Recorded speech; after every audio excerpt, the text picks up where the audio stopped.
The purpose of this public hearing is to share information with the general public about the proposed improvement, its conceptual design, the preferred alternative, and the potential benefits and adverse social, economic, and environmental impacts upon the community. The public hearing also serves as an official forum, providing an opportunity for members of the public to express their opinions regarding the project. There are three primary components to tonight's hearing. First, the open house, which occurred prior to this presentation, where you were invited to view the project displays and to speak directly with the project team and provide your comments in writing or to the court reporter. Second, this presentation, which will explain the project's purpose and need, study alternatives, potential impacts, both beneficial and adverse, and proposed methods to mitigate adverse project impacts. And third, a formal comment period following this presentation, where you will have the opportunity to provide oral statements at the microphone, or you may provide your comments directly to the court reporter or in writing. This environmental study has been conducted by the Florida Department of Transportation, FDOT, District 3, in compliance with all applicable federal environmental laws and pursuant to 23 U.S. Code Section 327 and the implementing Memorandum of Understanding between FDOT and the Federal Highway Administration, signed on December 14, 2016. The FDOT Office of Environmental Management in Tallahassee is the approving authority. The proposed improvement involves construction of a new 4-lane roadway between US 98 and US 231 in Bay and Gulf counties. This hearing is being held to provide you with the opportunity to comment on this project and share new information developed since the last public hearing. This public hearing was advertised consistent with the federal and state requirements shown on this slide. Public participation at this hearing is encouraged and solicited without regard to race, color, national origin, age, sex, religion, disability, or family status. Persons wishing to express their concerns about Title VI may do so by contacting either the Florida Department of Transportation District 3 office or the Tallahassee office of the Florida Department of Transportation. This contact information is also provided in the project handout. FDOT is conducting a Project Development and Environment, or PD&E study, for this project. The PD&E process is used to evaluate potential impacts to determine an alternative utilizing a continuous community outreach process to ensure that all interested parties have meaningful participation in the process. As part of the 2014 public hearing, we received public input suggesting alternative routes, which led to additional coordination and analysis from 2015 to 2018, resulting in the modified alternative being presented tonight. Public input and information received at tonight's hearing will be taken into consideration when preparing the final documents for this study. The study limits extend from US 98 in the south to US 231 in the north, and from west of US 98 in Panama City to west of Weehawken. The proposed improvement is 36.6 miles in length. The purpose of the project is to enhance economic development in Gulf County through improved access and mobility, as well as to improve regional mobility consistent with the Bay County Transportation Planning Organization's Long-Range Transportation Plan and the Gulf County Comprehensive Plan. Also, to improve security of Tyndall Air Force Base and to improve hurricane evacuation for residents of coastal Gulf County. The project is needed for several reasons. First, to reduce travel times from South Bay and Gulf counties to Panama City.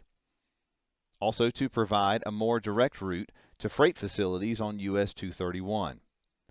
To improve access between enterprise zones and US 231. To provide a direct route for tourists traveling to South Gulf County. To provide a more direct route to the Northwest Florida Beaches International Airport. to increase traffic capacity of existing roadways, to improve security for Tyndall Air Force Base by providing an alternate route to US 98, also to provide an alternative emergency evacuation route, and to provide an alternative that is consistent with local transportation plans and comprehensive plans. The project is consistent with local transportation plans, including the Bay County Transportation Planning Organization's 2040 Long-Range Transportation Plan, the Transportation Improvement Program, the State Transportation Improvement Program, and other regional plans. Based on public input and an evaluation of engineering and environmental considerations, FDOT is presenting Modified Alternative Alignment 19 as the preferred alternative. Modified Alternative 19 provides the preferred combination of additional connections to the existing roadway network, reduced travel times to employment centers and the Northwest Florida Beaches International Airport, reduced tourist travel times, and reduced detour route distance around Tyndall Air Force Base.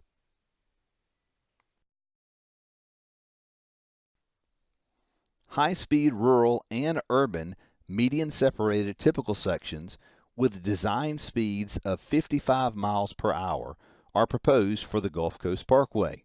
The rural typical section would include two 12-foot travel lanes in each direction and a 12-foot shared use path on one side of the roadway for 29.9 total miles of roadway.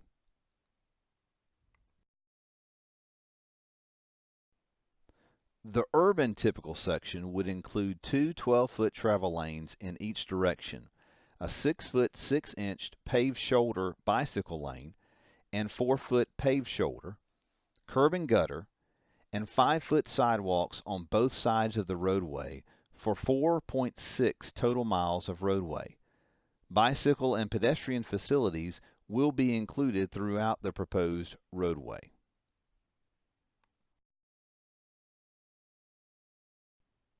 For waterway crossings in rural areas, separated bridges with 6-foot and 10-foot paved shoulders and a 12-foot shared use path on one side are proposed.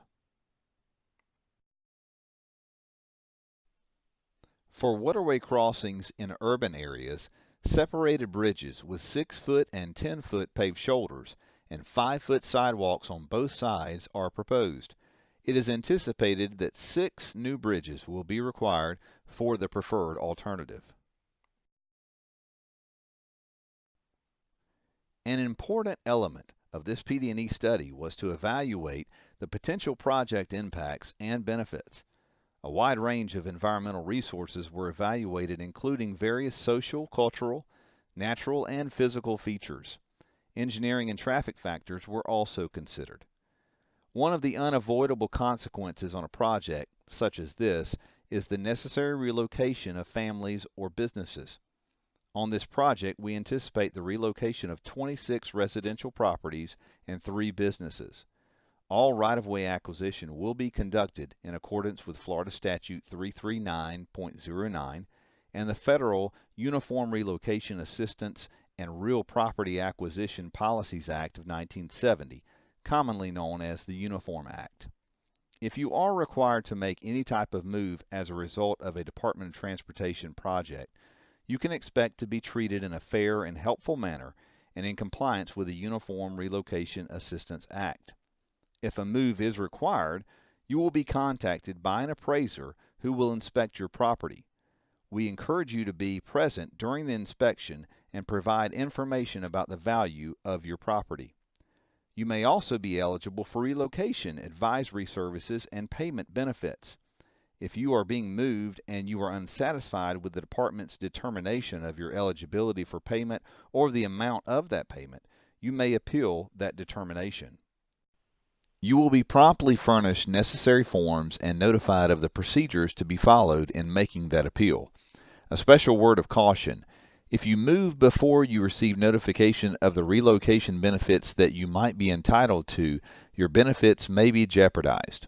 A representative from the District Right-of-Way Department is here tonight and will be able to provide you with further assistance if you have questions regarding residential or business relocations on this project. This slide illustrates the impacts for the preferred alternative. Impacts relating to social, cultural, natural, and physical environments were evaluated to determine the preferred alternative. A comparison of the impacts from the billed alternatives is provided in the environmental document prepared for the project. It should be noted that the impacts shown on this slide are based on the right-of-way for the preferred alternative, which will accommodate the 4-lane typical sections shown on the previous slides. The 4-lane roadway is the ultimate proposed improvement from this study. However, when the project advances to the construction phase, it could be built as a 2-lane interim improvement and remain as such until 4 lanes of capacity are needed.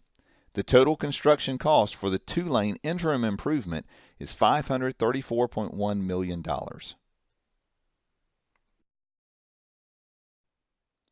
As stated before, FDOT is conducting a Project Development and Environment, or PD&E, study for this project. This graphic represents the delivery process for a project, beginning with the feasibility phase and ending with the construction phase. 2 segments of the proposed project are in the design phase, and only 1 segment is currently funded for the right-of-way phase.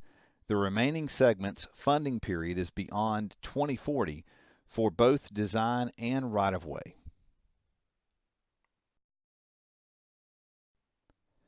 There have been various opportunities for the public to provide input on this project. Several public meetings have been held dating from August of 2008 until tonight. We welcome your oral or written comments that will help us make this important decision. At the conclusion of this presentation, our personnel will distribute speaker cards to those in the audience who have not received one and would like to make a statement.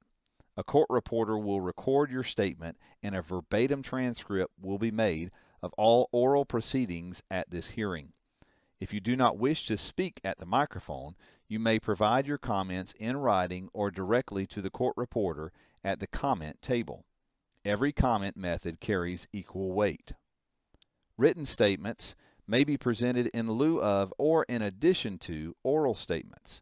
All written material received at this public hearing and at the Florida Department of Transportation's district office located at 1074 Highway 90 in Chipley, Florida, 32428, postmarked no later than March 15, 2019, 10 days following the date of this public hearing, will become a part of the public record for this hearing. All written comments should be mailed to the address shown on the slide or in your handout. Comments may also be emailed. The deadline for emailing comments is also March 15th. The next step is to incorporate your input on this public hearing into our decision-making process. After the comment period closes and your input has been considered, a decision will be made and the final PD&E document will be sent to the FDOT Office of Environmental Management, which, based on the MOU signed with FHWA on December 14, 2016, has approval authority on this project, granting location and design concept acceptance. This project has and will continue to comply with all applicable state and federal rules and regulations. This concludes our presentation. We now offer you the opportunity to make a statement.